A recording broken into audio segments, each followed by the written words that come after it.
Hello और आपका स्वागत है सेशन 27 में। यहाँ पर हम प्रकाशित वाक्य का अध्ययन कर रहे हैं और आज हम अध्याय 18 की शुरुआत करेंगे और इसके पहले 19 वचनों का अध्ययन करेंगे। अब चलिए, परिचय देते हुए मैं यही कहूँगा कि यीशु मसीह इस पृथ्वी पर वापस आने तक, जिसे हम प्रकाशित वाक्य अध्याय 19 में देखने वाले हैं, कि पृथ्वी पर दावा करे और इस पर राज्य करे।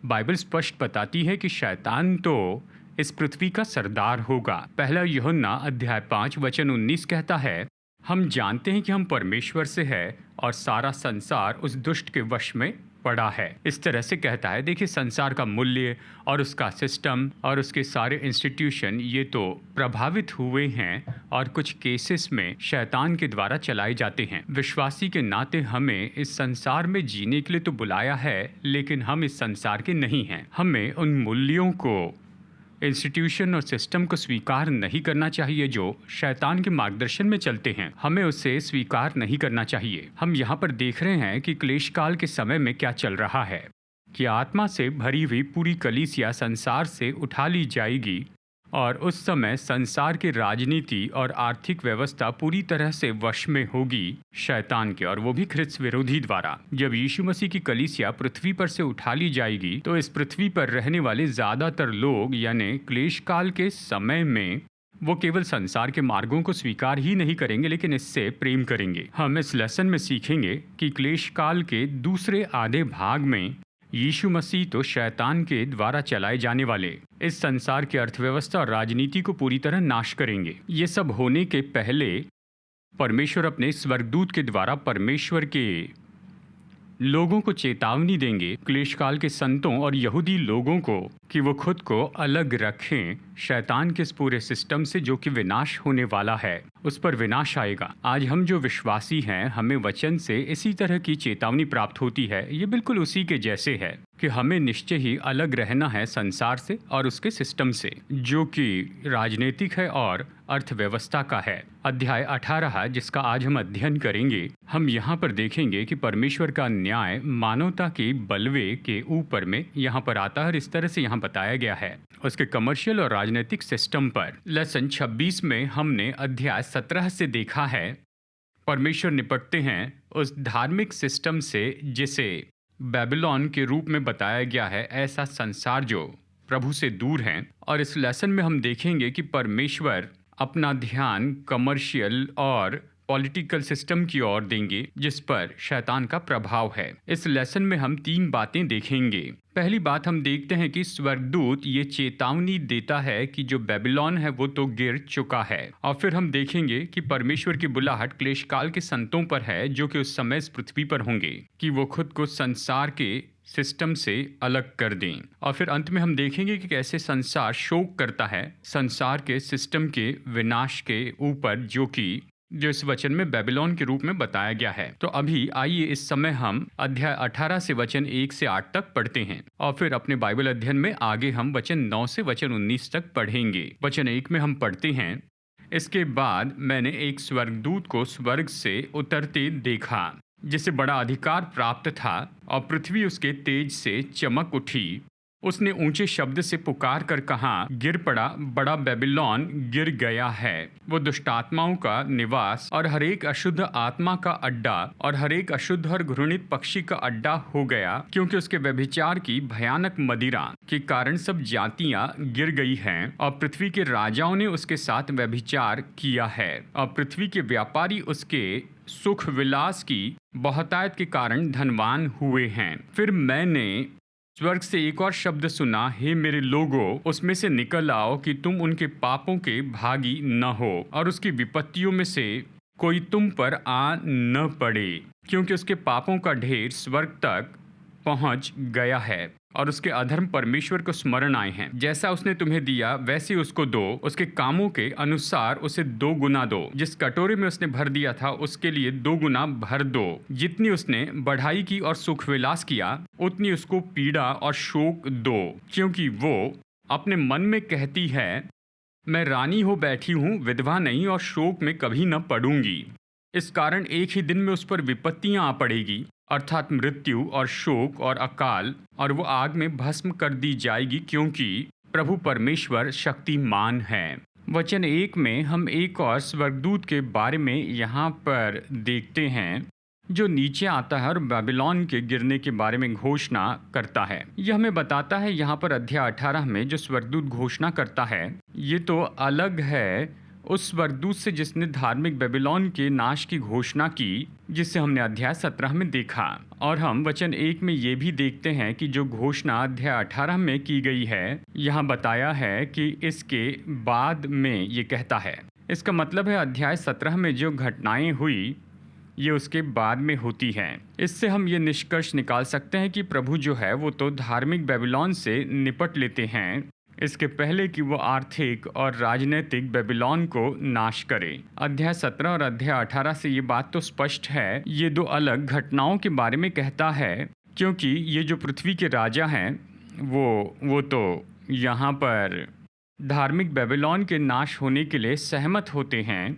लेकिन इस अध्याय में हम देखते हैं कि पृथ्वी के राजा शोक करते हैं आर्थिक और राजनीतिक बेबीलोन के नाश पर। धार्मिक बेबीलोन का विनाश जो कि अध्याय 17 में हमने देखा है, ये तो क्लेश काल के बिल्कुल बीच के समय में होता है। ये महत्वपूर्ण है क्योंकि ये तो ऐसा मार्ग खोलता है कि अब संसार ख्रिस्त विरोधी की आराधना करने लगता है। अब ये पूरी तरह से जो नाश है राजनीतिक और अर्थव्यवस्था के बेबीलोन का, ये तो क्लेश काल के बिल्कुल अंत में ही होता है। और देखिए ये तो निश्चय इस तरह से मार्ग खोलेगा कि ख्रिस्त विरोधी पूरी तरह हराए जाए। अब यहाँ पर महत्वपूर्ण बात यह है कि बेबीलोन नाम के महत्व को बताएं। वचन से हम देख सकते हैं कि बेबीलोन जो नाम है इसका तो उपमा के रूप में भी उपयोग है और वास्तविक भी काम है। हमने बेबीलोन के उपमा के बारे में लेसन 26 में देखा है पिछली बार। तो देखिए बेबीलोन जो शब्द है ये सामान्य रूप में ये उपमा के रूप में उपयोग किया गया कि मानवता के सारे इंस्टीट्यूशन को बता सकें, राजनीतिक, अर्थव्यवस्था और आस्था जो कि परमेश्वर से दूर और उससे बलवा करके रहते हैं। हमारे लेसन 26 में जब हमने अध्याय 17 का अध्ययन किया था और ये तो धार्मिक बेबीलोन से संबंधित है, ये तो सच में झूठी आस्था का सिस्टम है जिसे दुनिया ने स्वीकार किया है जीवित सच्चे परमेश्वर के बजाय। अध्याय 18 में जिसका अभी हम अध्ययन कर रहे हैं, परमेश्वर यहाँ निपट रहे हैं राजनीतिक और कमर्शियल सिस्टम से जो इस संसार में होंगे, शैतान के द्वारा भ्रष्ट कर दिए गए हैं। और हम जानते हैं यह अध्याय उसके राजनीतिक और कमर्शियल दृष्टिकोण को बताता है। बेबीलोन के बारे में वचन 3 में यहाँ पर देखिए, यह हमें बताता है कि पृथ्वी के राजा और इस पृथ्वी के व्यापारी, उन्होंने वहाँ पर व्यभिचार किया है या गलत काम किया है इस संसार के सिस्टम से। इन 2 अध्याय के द्वारा जो सवाल उठता है वो तो ये है, यहाँ पर अध्याय 17 और 18 में जो बेबीलोन के बारे में बताया गया है ये तो निश्चय ही संबंध रखता है बेबीलोन नाम के असली शहर से। इस विश्वास के बहुत से कारण हैं कि बेबीलोन का जो संबंध है उसमें जुड़ा है असली बेबीलोन से, क्योंकि वचन 18 में हम यहाँ पर जो पढ़ते हैं, अध्याय 17 का अंतिम वचन हमने जो देखा है लेसन 26 में, देखिए ये वचन यहाँ पर वचन हमें बताता है कि इस अध्याय में जो उपमा बताई गई है ये तो सच में ये ऐसा शहर है जो कि असली बेबीलोन शहर है। अब निश्चय ही कमेंट्रेटर यहाँ किसी बात के बारे में सहमत तो नहीं है कि ये असली शहर है या नहीं, ये वो असली है या नहीं, क्योंकि ये तो बेबीलोन के उस प्राचीन शहर के बारे में बता रहा है। वो तो पूरी तरह से नाश कर दिया गया बाइबल की दूसरी भविष्यवाणियों के द्वारा, और उन भविष्यवाणी के अनुसार वो फिर से कभी बनाया नहीं जा सकता है। और अगर हम इन भविष्यवाणियों को गौर से देखें, और ये तो यशायाह की किताब में पाई जाती हैं और यिर्मयाह में भी, इन भविष्यवाणी को जब हम करीब से देखते हैं तो इससे हम इस निष्कर्ष पर आते हैं कि वो अब तक पूरी नहीं हुई हैं। उदाहरण के लिए यशायाह अध्याय 13 में देखिए, वचन 19 से वचन 22 में हम देखते हैं, हम ये पढ़ते हैं, बेबीलोन जो सब राज्यों का शिरोमणि है वैसा हो जाएगा जैसे सदोम और अमोरा जब परमेश्वर ने उन्हें उलट दिया था। वो फिर कभी न बसेगा और युग युग तक उसमें कोई वास न करेगा।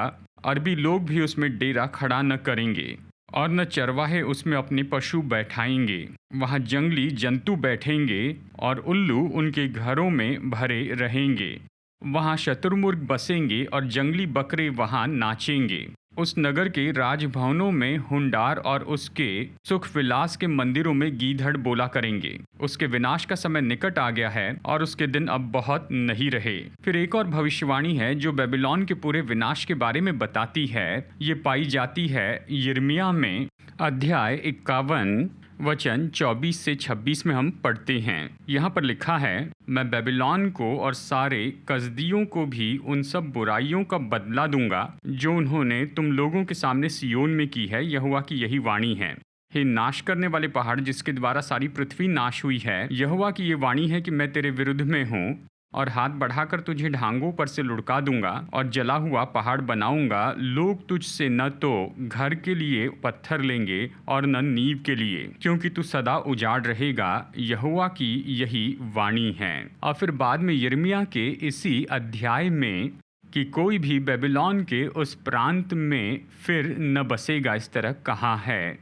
अब यहाँ दोनों भविष्यवाणियों में हम इस तरह से पढ़ते हैं कि पूरा विनाश हो जाएगा उस यानी असली बेबीलोन का, और कोई भी लोग वहाँ पर फिर न रहेंगे और उस शहर की कोई भी चीज़ फिर कभी उपयोग न की जाएगी। यिर्मयाह और यशायाह में जो भविष्यवाणी है उसके कारण कुछ कमेंट्रेटर इस तरह से कहते हैं कि ये भविष्यवाणियाँ पूरी हो गई हैं और इसलिए प्रकाशित वाक्य अध्याय 18 ये शारीरिक बेबीलोन के बारे में नहीं कह रहा है। लेकिन एक बात तो है कि यहाँ यशायाह 13 की जो भविष्यवाणी है कि कोई भी उस बेबीलोन में नहीं रहेगा, वो अब तक पूरी नहीं हुई है। और यिर्मयाह की ये भविष्यवाणी जो यहाँ पर बताती है कि प्राचीन बेबीलोन के शहर की कोई चीज़ फिर उपयोग न की जाएगी, ये जो भविष्यवाणी है ये तो सच में पूरी नहीं हुई है। और सच्चाई तो ये है कि ये जो प्राचीन बेबीलोन शहर है उसमें लोग बसे हुए थे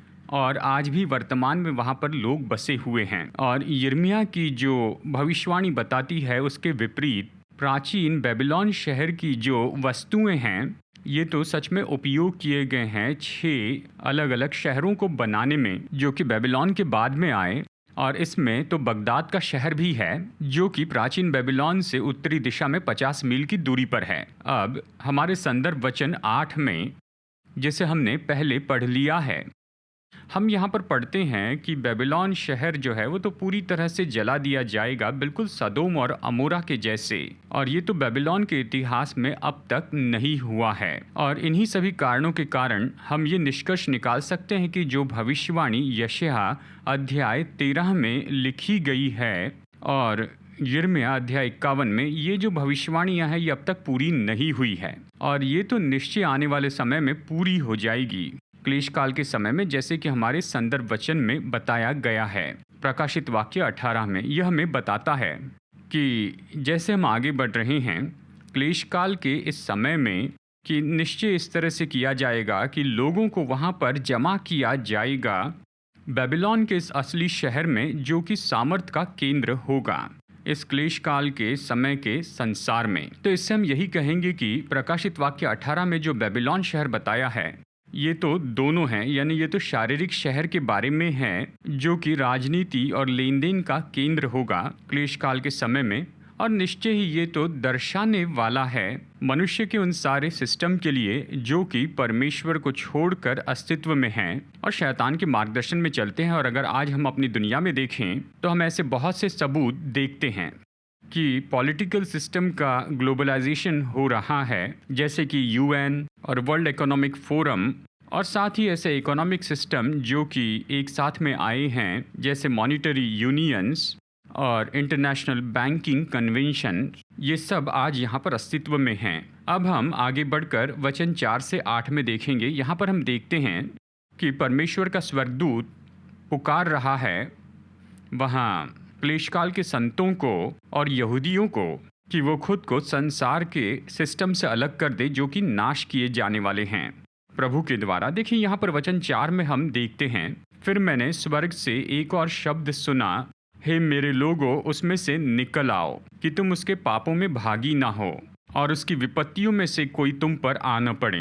अब देखिए ये जो चेतावनी है ये दी गई है, हे मेरे लोगों, यानी इसका संबंध है कि क्लेश काल के संत जो इस समय पृथ्वी पर जीवित होंगे और साथ ही यहूदी लोग भी। अब इस बात से हम समझते हैं कि सच्चे विश्वासी, क्लेश काल के सच्चे संत, उन्होंने पहले ही अपने आप को धार्मिक बेबीलोन से अलग कर दिया है, लेकिन वो तो इस खतरे में होंगे कि बेबीलोन के राजनीतिक और आर्थिक संबंध में बने रहें बेबीलोन के सिस्टम से, क्योंकि वो तो उस समय संसार में जी रहे होंगे। अब यहाँ पर चेतावनी यही है कि वो शिकार न हो, कि वो ऐसे कामों में न जुड़ें जो कि उस समय के संसार में दूसरे लोग जुड़े हुए थे, और इसके कारण वो तो उस दंड को नहीं पाएंगे जो समय के संसार पर आएगा। वचन हमें बताता है कि जैसे हम अंतिम समय के करीब आएंगे, यानी क्लेश काल के समय में देखेंगे कि ये पूरा जो संसार है वो तो ला लिया जाएगा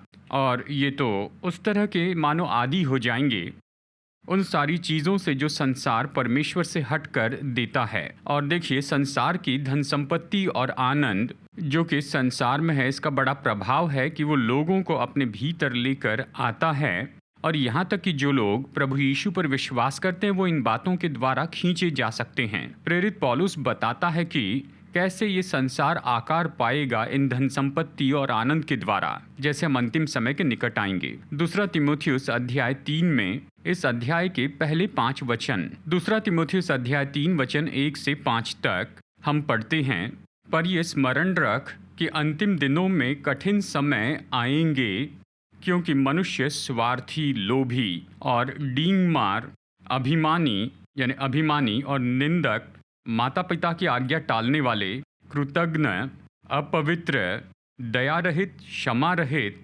दोष लगाने वाले, असंयमी, कठोर, भले के बैरी, विश्वासघाती, ढीठ, घमंडी और परमेश्वर के नहीं वरन सुख विलास ही के चाहने वाले होंगे। वे भक्ति का भेष तो धरेंगे पर उसकी शक्ति को न मानेंगे। ऐसों से परे रहना, ये कहता है। देखिए यहाँ पर इस वचन में हम देखते हैं 2 मुख्य बातें हैं जो लोगों को खींचती हैं, अभिलाषा और संपत्ति का लोभ। और आज हम देखते हैं कि ये सारी जो बातें हैं ये संसार में बढ़ रही है, इसका प्रभाव बढ़ते जा रहा है। संसार तो अभिलाषा से और ज़्यादा जलते जा रहा है और भौतिक वस्तुओं के पीछे जा रहा है। आधुनिक तकनीक और आधुनिक दवाइयाँ, इसने ऐसा संसार बनाया जिसमें अब तक के हम कभी इतने संपन्न नहीं हुए थे और पूरे संसार में इतना मनोरंजन पहले कभी नहीं था। और इसलिए संसार में लोगों का जो ध्यान है वो तो परमेश्वर से हट गया है और इन चीज़ों पर आ गया है। अब देखिए जिस तरह की चेतावनी यहाँ पर इस वचन में स्वर्गदूत दे रहा है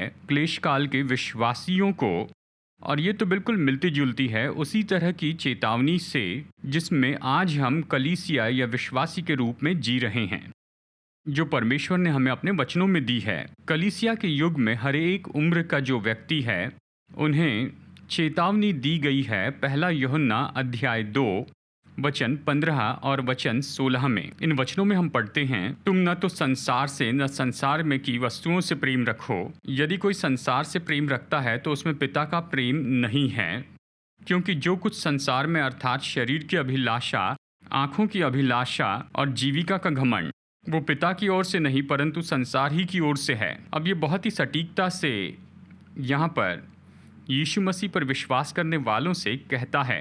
देखिए यहाँ पर चुनाव करना पड़ता है। एक तो ये कि खुद को संसार के ऐशो आराम में और अभिलाषा में डाल दे और उससे अपने जीवन की प्राथमिकता बनाए, या फिर आप उन सबको छोड़कर और अपनी आंखें यीशु मसीह पर लगा कर रखें और उसे जीवन की प्राथमिकता बनाएं। हमें सलाह दी गई है कि हम बेहतर मार्ग पर जाएं, और वो मार्ग है कि परमेश्वर का वचन परमेश्वर की आत्मा के द्वारा हम में काम करें, ताकि वो हमें पूरी तरह से बदल दे, ताकि हम परमेश्वर पर ध्यान दें, संसार पर नहीं। रोमियो 12:2 कहता है, इस संसार के सदृश न बनो, परंतु तुम्हारे मन के नए हो जाने से तुम्हारा चाल चलन भी बदलता जाए, जिससे तुम परमेश्वर की भली और भावती और सिद्ध इच्छा अनुभव से मालूम करते रहो। कुलुसियों अध्याय 3 वचन 1 और 2 में हम पढ़ते हैं, अतः जब तुम मसीह के साथ जिलाए गए तो स्वर्गीय वस्तुओं की खोज में रहो, जहां मसीह विद्यमान है और परमेश्वर के दाहिनी ओर बैठा है। पृथ्वी पर की नहीं परंतु स्वर्गीय वस्तुओं पर ध्यान लगाओ। ये चेतावनी जो हम यहाँ पर रोमियो और कुलुसियों के इन वचनों में देखते हैं, देखिए ये तो वैसे ही चेतावनी है जो कि हम संदर्भ वचन 4 में देखते हैं, जो कि अभी क्लेशकाल के संतों और यहूदियों को दी गई हैं, जो समय पृथ्वी पर रहेंगे। पृथ्वी के लोग जो समय क्लेशकाल में रहेंगे वो तो अभिलाषा, भौतिक बातों की लालच से भर जाएंगे, और ये जो दो बातें हैं वो तो उनके अंदर एक आराधना के जैसी हो जाएगी, और वो तो सच में अपनी ही आराधना करेंगे। और जैसे हम प्रकाशित वाक्य अध्याय 17 के वचन 5 से 7 में देखते हैं कि लोगों के जो पाप हैं परमेश्वर उन्हें अनदेखा नहीं करते हैं। वचन 5 स्पष्ट रूप में बताता है कि उनके पाप यानी बेबीलोन के पाप स्वर्ग तक पहुँचे हैं और परमेश्वर ने उनके अधर्म को स्मरण किया है। अब ये दिलचस्प है, वचन हमें ये बताता है कि विश्वासियों के लिए परमेश्वर ने कलवरी के क्रूस पर हमारे पापों के लिए पूरा दाम चुका दिया है और वो उन्हें स्मरण नहीं करता है। और जिन लोगों ने प्रभु यीशु मसीह का इनकार किया है, जो उनके पापों के लिए परमेश्वर की ओर से एक प्रबंध था, तो उनके पापों को स्मरण किया जाएगा और निश्चय उनको इसका लेखा देना होगा। तो देखिए, अब हम संसार की प्रतिक्रिया की ओर देखते हैं। बेबीलोन के पतन के बारे में हम देखते हैं। ये जो प्रतिक्रिया है ये वचन 9 से वचन 19 में बताई गई है। तो आइए इन वचनों को पढ़ते हैं। पृथ्वी के राजा जिन्होंने उसके साथ व्यभिचार और सुख विलास किया, जब उसके जलने का धुआं देखेंगे तो उसके लिए रोएंगे और छाती पीटेंगे। उसकी पीड़ा के डर के मारे वे बड़ी दूर खड़े होकर कहेंगे, हे बड़े नगर बेबीलोन, हे दृढ़ नगर, हाय हाय, घड़ी भर में ही तुझे दंड मिल गया है। पृथ्वी के व्यापारी उसके लिए रोएंगे और कल्पेंगे, क्योंकि अब कोई उनका माल मोल न लेगा, अर्थात सोना, चांदी, रत्न, मोती और मलमल और बैंजनी, रेशमी और लाल रंग के कपड़े और हर प्रकार का सुगंधित काठ और हाथी दांत की हर प्रकार की वस्तुएं और बहुमूल्य काठ और पीतल और लोहे और संगमरमर की सब भांति की वस्तुएं और दालचीनी, मसाले, धूप, इत्र, लोबान, मदिरा, तेल, मैदा, गेहूं, गाय बैल, भेड़ बकरियां, घोड़े, रथ और दास और मनुष्यों के प्राण, अब तेरे मनभावने फल तेरे पास से जाते रहें और स्वादिष्ट और भड़कीली वस्तुएं तुझसे दूर हुई हैं, वे फिर कदापि न मिलेंगी। इन वस्तुओं के व्यापारी जो उसके द्वारा धनवान हो गए थे, उसकी पीड़ा के डर के मारे दूर खड़े होंगे और रोते हुए कलपते हुए कहेंगे। वो रोते और कलपते हुए कहेंगे, हाय हाय, ये बड़ा नगर जो मलमल और बैंजनी और लाल रंग के कपड़े पहने था और सोने और रत्नों और मोतियों से सजा था, घड़ी भर में ही उनका ऐसा भारी धन नष्ट हो गया। हर एक माझी और यात्री और मल्लाह और जितने समुद्र से कमाते हैं सब दूर खड़े होकर और उसके जलने का धुआं देखकर ये पुकार कर कहेंगे, कौन सा नगर इस बड़े नगर के समान है, और अपने अपने सिरों पर धूल डालेंगे और रोते हुए और कलपते हुए चिल्ला चिल्ला कर कहेंगे, हाय हाय, ये बड़ा नगर जिसकी संपत्ति के द्वारा समुद्र के जहाज वाले धनी हो गए, घड़ी भर में ही उजाड़ दिया गया है। अब देखिए, यहाँ वचन 9 से 19 में हम ये देखते हैं कि संसार के लोग किस तरह से प्रतिक्रिया करेंगे कि इस सिस्टम का नाश हो गया जिसके अंदर वो जुड़े थे। अब हम यहाँ पर देखते हैं कि यहाँ पर लोग सच में शोक कर रहे हैं, रो रहे हैं और बहुत निराश हो गए हैं, और वो इस सच्चाई को जानेंगे कि ये पूरा सिस्टम जिस पर उन्होंने अपने जीवन को आधारित रखा था वो तो ऐसे ही अचानक तरह से खत्म हो गया। जब हम लेसन 28 में आएंगे तो अगली बार हम यहाँ पर देखेंगे कि इसके विपरीत ही स्वर्ग में जो प्रतिक्रिया हुई वो तो आनंद की थी, और जबकि यहाँ पृथ्वी पर जो राजनीतिक नेता है और पृथ्वी के जो व्यापारी हैं वो तो रो रहे हैं, वो तो विलाप कर रहे हैं कि ये सिस्टम जिस पर उनका जीवन आधारित था खत्म हुआ। स्वर्ग में वो आनंद मना रहे हैं, क्योंकि इसके कारण वो दिन जल्दी ही आएगा जब प्रभु यीशु वापस आएंगे और फिर संसार के सारे सिस्टम को अपने राज्य में लाएंगे, और ये शैतान के हाथ में नहीं होगा। अब देखिए वचन 12 और वचन 13 में, यानी यहाँ पर जिस बात पर वो आधारित थे वो तो अभी हटा दिया गया है लोगों के व्यापार के जीवन से। ये तो सच में ऐसी चीज़ें हैं जो कि ऐशो आराम की हैं। ये ज़रूरत नहीं है जैसे कि हर दिन का खाना, साफ पानी और छत, ये सब तो ऐशो आराम की चीज़ें थी। देखिए लोग जितना इन सारी चीज़ों के पीछे भागते हैं उतना ज़्यादा ऐशो आराम वो चाहेंगे। ये तो शरीर की अभिलाषा, आँखों की अभिलाषा और जीविका के घमंड से संबंधित है। चीज़ों की लालसा करना, इसमें सबसे खतरनाक बात ये है कि आपको जितना भी मिल जाए उतना ज़्यादा उन चीज़ों की अभिलाषा बढ़ती जाएगी। और इसलिए अभिलाषा के बारे में बताया गया कि ये नमक की इच्छा रखना है जबकि मनुष्य पानी के बिना मर रहा है। ये जो कहावत है इसका सही में अर्थ है कि आप उस चीज़ की इच्छा रखते हैं जो आपके जीवन को और भी बदतर करता है। और इसलिए ये बहुत ही महत्वपूर्ण है, जैसे हम अपने बच्चों की परवरिश करते हैं कि वो इस बात को जान ले कि वो उन सारी बुनियादी बातों के लिए धन्यवादी हो, जैसे कि प्रतिदिन के भोजन के लिए, या आपके घर में उन्हें अच्छी छत मिली है, और इन सारी बातों के लिए उन्हें आभारी होना चाहिए। ये महत्वपूर्ण है कि हमारे बच्चे इस बात को समझ लें कि उनकी मेहनत बहुत ही ज़रूरी है कि जीवन की बुनियादी चीज़ों को प्राप्त करें, और इसके लिए हमें परमेश्वर को धन्यवाद देना और खुश होना है। देखिए हमारे संसार में इस तरह से होता है कि लोग तो अपनी वस्तुओं के द्वारा पहचाने जाते हैं।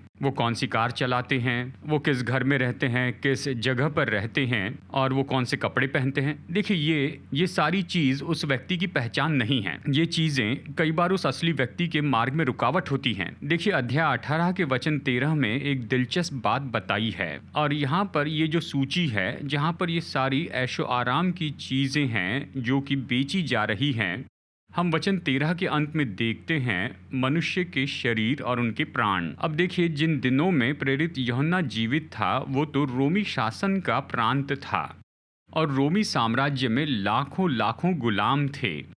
यानी ये तो निश्चय ही असली गुलामी के बारे में बता रहा है जो इस समय वहाँ पर थी, लेकिन साथ ही ये उस बात के बारे में है जिसे आज हम अपने समय में देखते हैं, हमारे आधुनिक समय में, और निश्चय जैसे हम भविष्य में देखते हैं। हम देखते हैं कि ऐसे बहुत से बड़े बड़े व्यापार हैं जो कि मनुष्य के शरीर और प्राण को गुलाम बनाते हैं। यानी ड्रग्स ट्रेड का कमर्शियलिज्म किया जाना, या वेश्याओं का या अश्लीलता का व्यापार, या जुए से संबंधित व्यापार। देखिए ये सब ऐसे व्यापार हैं जिसमें बहुत ज़्यादा पैसा है, और ये तो सच में पूरे संसार के लाखों करोड़ों लोगों के शरीर और प्राण को गुलाम बनाता है। और आज तो ये संसार में सबसे बड़ा और सबसे ज़्यादा लाभदायी व्यापार है, और वो इसके लिए सच में लोगों को कैद करते हैं, बंदी बनाते हैं, लोगों के प्राण को और बहुत से केस में उनके शरीर को भी, जिन्हें वो कैद करते हैं और फिर खरीद फरोख्त करते हैं। सच में भक्तिहीन और बुरे तरीके से हम बड़ी आसानी से बता सकते हैं जैसे कि हम 21वीं सदी के इस समय में रहते हैं। जैसे हम भविष्य में आगे बढ़ते चले जाएंगे तो ये सारी चीज़ें बुरी और बदतर होती जाएंगी। तो हम स्पष्ट रूप में समझ सकते हैं कि क्यों अचानक ऐसा विनाश इस पृथ्वी के सिस्टम पर आता है कि उन्हें हटा दे और पूरी तरह से नाश कर दे, कि स्वर्ग आनंद मना सके, ताकि अंत में लोग, पृथ्वी के लोग, इन सारी भयानक बातों से छुड़ाए जाएं। अब यहाँ पर हम देखते हैं कि परमेश्वर ने आखिरकार व्यवहार किया। शैतान तो शासन पर अधिकार करता है, और साथ ही वो अर्थव्यवस्था पर भी, अर्थव्यवस्था और व्यापार पर भी, जिसने कई सदियों से संसार को भ्रष्ट किया है। और फिर देखिए अगली बार जब हम लेसन 28 में आएंगे, हम देखेंगे कि परमेश्वर आनंद मनाते हैं क्योंकि उसका पुत्र यीशु पृथ्वी पर वापस आएगा। तो चलिए इसके साथ लेसन 27 हम यहाँ पर ख़त्म करते हैं। आशा है लेसन 28 के लिए आप हमारे साथ जुड़ेंगे। तो आइए प्रार्थना करते हैं। स्वर्गीय पिता, आपके वचन के लिए धन्यवाद। प्रभु, जैसे कि अंतिम समय की सारी घटनाएं जितनी मुश्किल और परेशान करने वाली हैं, हम प्रोत्साहित होते हैं प्रभु, क्योंकि आपका वचन ये कहता है कि आप सब कुछ बिल्कुल सही कर देंगे। प्रभु, हम प्रार्थना करते हैं कि आप अपनी पवित्र आत्मा के द्वारा हमें बल देंगे कि इस वचन के भाग की चेतावनी सुने कि हम इस संसार की सारी चीज़ों से दूर रहें जो हमें भ्रष्ट करती हैं। प्रभु, हमें अपेक्षा के साथ में रखिए कि हम आपकी वापसी की अपेक्षा करें, ताकि आसमान में हम आपसे मुलाकात करें और तुझसे मुलाकात करें। यीशु के बहुमूल्य नाम में प्रार्थना करते हैं, आमीन आमीन। प्रभु आशीष दे।